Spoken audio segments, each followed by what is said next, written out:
Olá, alunos e alunas do curso de Teologia. Bem-vindos ao módulo Teologia Sistemática 2, Doutrina de Deus. Eu sou a professora Rejane Gama. Quero convidar você a participar dessa primeira aula. Vamos lá?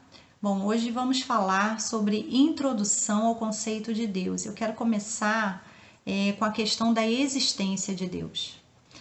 Em primeiro lugar, a doutrina de Deus, o conceito de Deus é a base para qualquer outra doutrina adotada pela teologia ou pela vida e pela visão cristã, que na verdade é teocêntrica, ou seja, tem o conceito de Deus como centro de todas as outras definições que abarca. Então, por isso, importantíssimo, né? A gente vencer, passar por essa definição, né? Na verdade, esse conceito, ou tocar no conceito de Deus. Lembrando de forma breve, né, que doutrina é uma convenção pautada na totalidade da Bíblia sobre um tema específico, sobre um tema que se deseja cunhar um conceito, definir um entendimento acerca dele. Então, ao olharmos para a Bíblia, não percebemos de forma nenhuma, em nenhum momento, a tentativa de explicação da existência de Deus, né? A Bíblia ela vai partir do pressuposto de que Deus existe, né? Desde Gênesis ao Apocalipse, especialmente em Gênesis, quando se inicia falando sobre a criação, o entendimento que se passa inicialmente é de que se parte do pressuposto de que Deus existe. Por outro lado, também podemos perceber na humanidade, ao longo da história da humanidade, esse pressuposto presente também, né? A humanidade, desde os tempos remotos, vai partir desse pressuposto de que existe um Deus, de que existe Deus, ainda que a concepção desse Deus possa ser diferente em algumas culturas. Então, o ateísmo sistemático, né, é uma recente reação a esse teísmo ou essa história teocêntrica que a humanidade apresenta, né? Essa postura ateísta que percebemos, né, nos tempos modernos é algo recente, ok? Bom, então, Deus pode ser conhecido? Se vamos falar sobre o conceito de Deus, se vamos trazer um conceito de Deus, se vamos tentar definir um conceito ou estabelecer uma doutrina de Deus, precisamos primeiro fazer essa pergunta: Deus pode ser conhecido? Então, o que a Bíblia diz de quem é Deus? Bom, podemos visitar o texto de Romanos 11, por exemplo, no versículo 35, 33 até o 35. Lendo o 33, diz assim: a profundidade da riqueza, tanto da sabedoria como do conhecimento de Deus. Quão inexplicáveis são os seus juízos e quão insondáveis são os seus caminhos.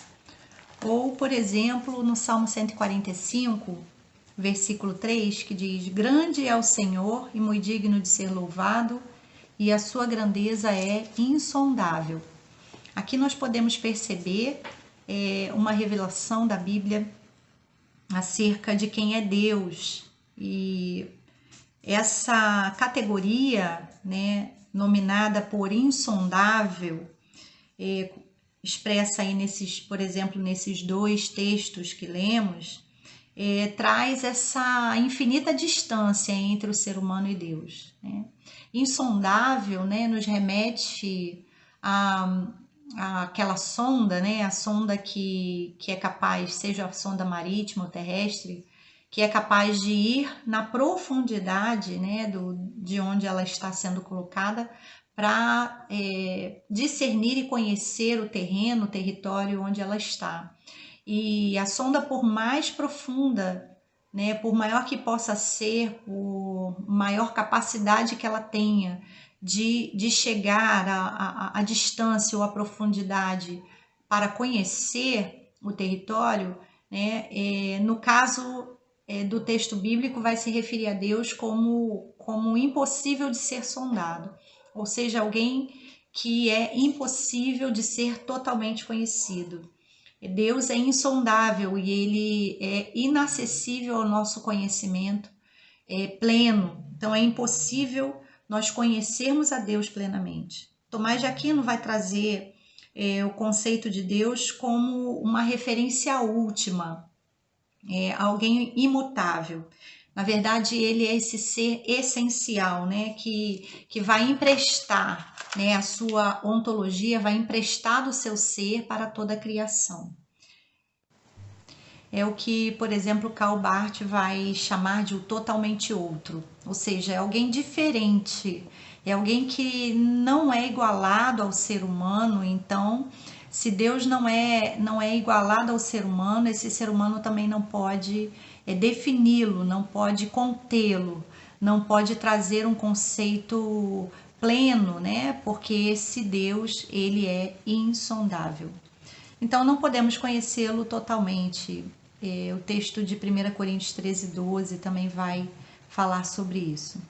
Então, a forma de conhecer esse Deus, via de regra, né, não pode ser como uma forma normalmente utilizada pela ciência de sujeito e objeto, né? Nós nos colocando como sujeitos que vamos avaliar ou vamos analisar, conceituar um objeto. Deus não pode ser colocado como um objeto, né? A teologia, ela é humilde, né?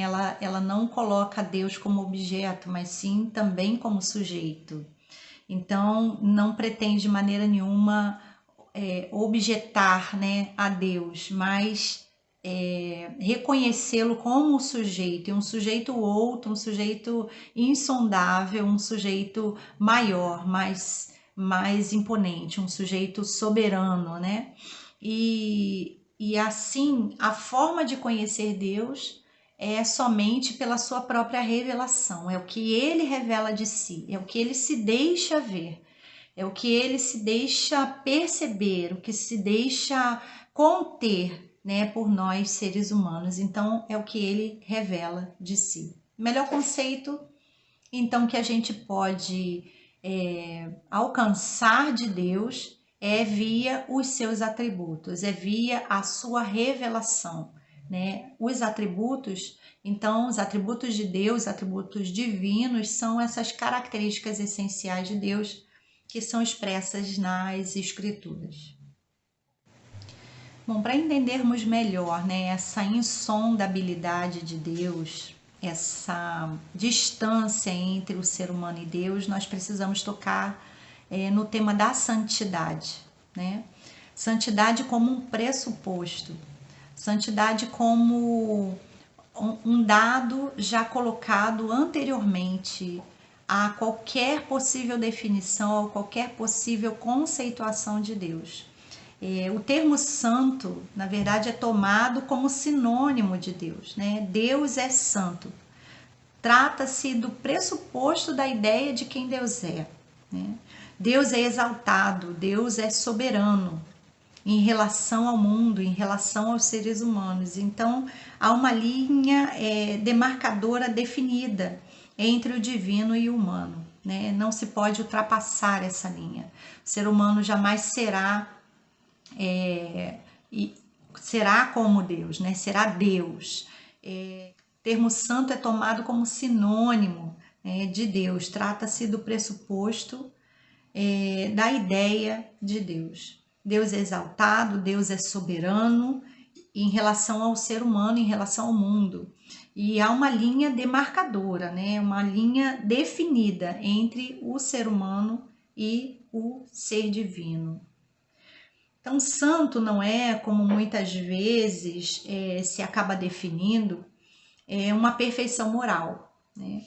Ainda que seja tentadora essa afirmativa, a palavra santidade ou santo é exatamente na sua essência essa separação, né? Essa diferença entre o que é mundo, o que é humano e o que é Deus. ou seja, é uma definição exclusivamente divina, né, que o caracteriza como diferente do ser humano, como o outro, como totalmente outro, ou seja, o totalmente diferente. A santidade, nesses termos, entretanto, não pode ser elencada como um dos atributos de Deus, mas sim como um pressuposto, né? Na verdade, todos os atributos de Deus estão partindo do entendimento de que Deus é santo, né? Qualquer atributo, amor, bondade, justiça, qualquer um desses atributos, se não forem marcados, né, pelo pressuposto da santidade, eles se tornam profanos, né? Definir a bondade em termos humanos é diferente de se definir a bondade em termos divinos. Ou seja, o pressuposto da santidade vai estar presente em qualquer atributo que a gente possa definir com relação a Deus, ok? Melhor dizendo isso, então, todos os atributos deixam de ser afirmação a respeito de Deus quando não é projetada a partir do pressuposto da santidade. É por isso que o termo santidade, por ser diferente para nós, inalcançável muitas vezes para nós, fica mais fácil definir em termos negativos do que positivos, ok? Agora, a santidade também é uma sentinela, né?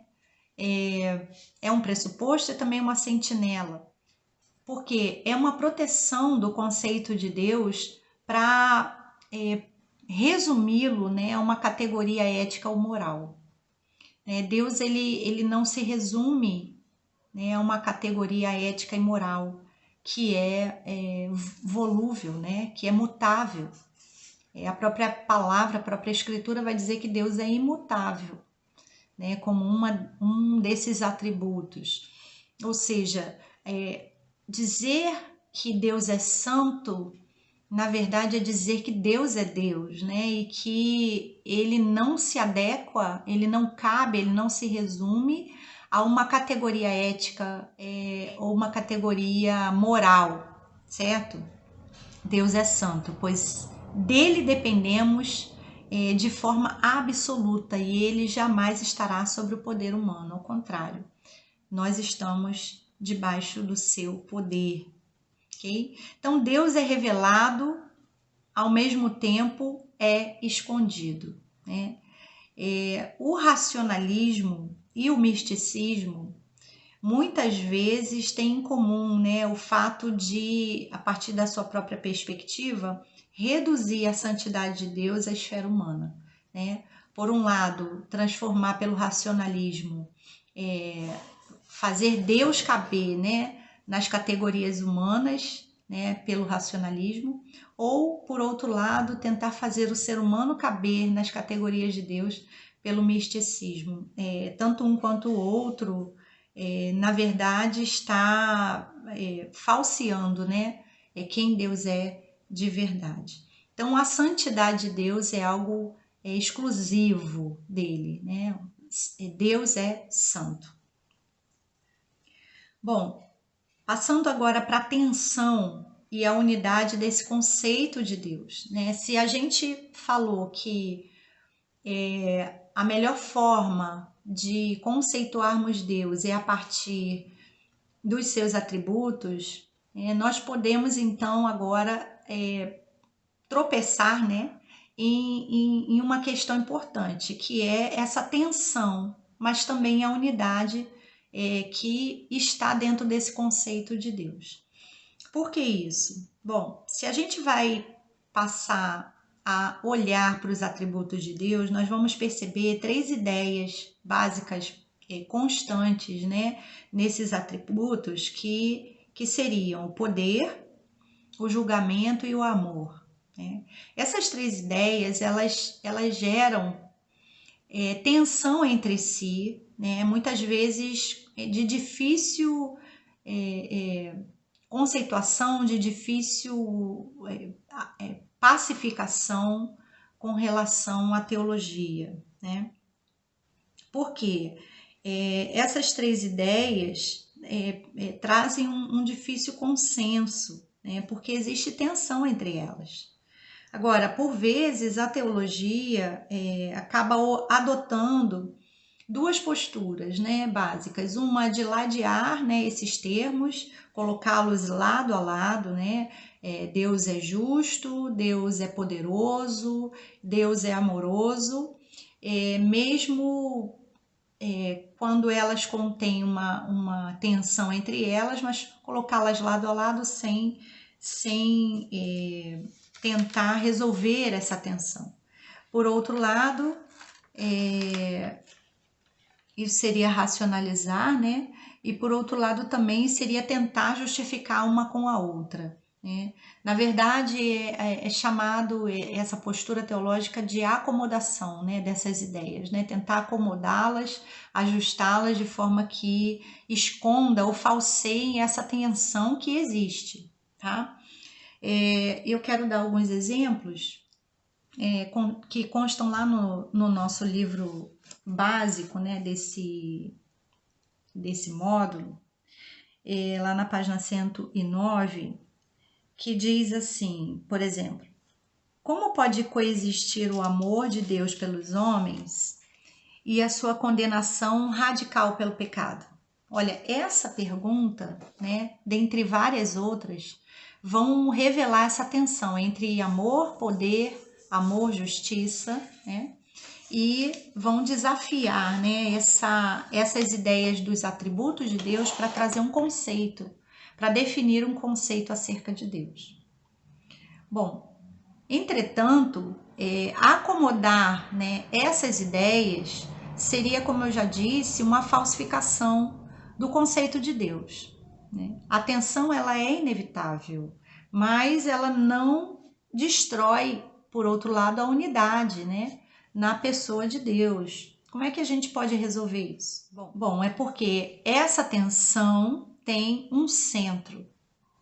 O que podemos chamar, né, o que a própria fé vai chamar, tem um coração, né?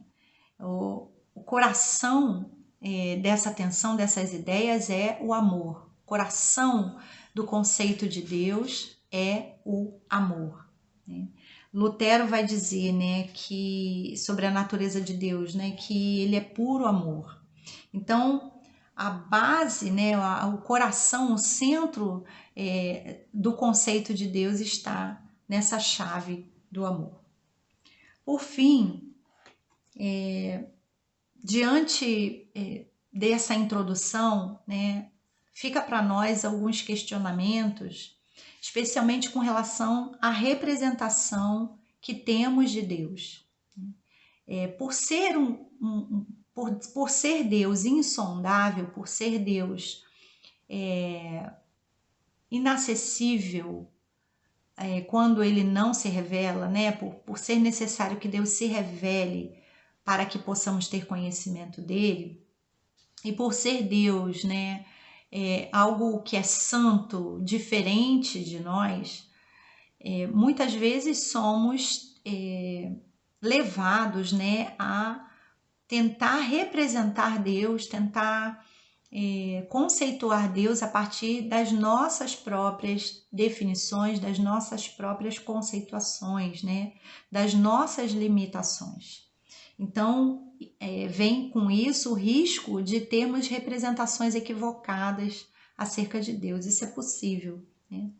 Então, a teologia ela vai se interessar em trazer a representação mais correta, né, acerca de Deus. E isso é importante. Para quê? Para que a gente não torne Deus como aquilo que ele condena na sua palavra, que é tornar Deus um ídolo. Bom, a gente vai ver isso presente na própria história bíblica, né? Mesmo com relação a Jesus, quando ele estava diante do povo, né, ou até mesmo dos discípulos, nós vamos ver que esse povo, esses discípulos, muitas vezes vão fazer uma representação equivocada de Deus, vão entender Deus de uma forma errada, né, vão definir Deus de uma forma equivocada. Então, é importante a gente passar por esse caminho, né, da conceituação de Deus, que é a proposta desse módulo, ok? Muito bem, para auxiliar essa aula, então, você tem na plataforma parte do livro, né, que é base para o nosso módulo, A Fé Cristã, e algumas páginas que você pode acompanhar a leitura que tratam desse tema. Também temos ali um texto retirado do livro Um Cristianismo de Futuro, onde você vai precisar ler, né, e fazer um resumo, tá bom? Acerca das nossas representações de Deus. Muito bem, a gente se encontra na nossa próxima aula presencial.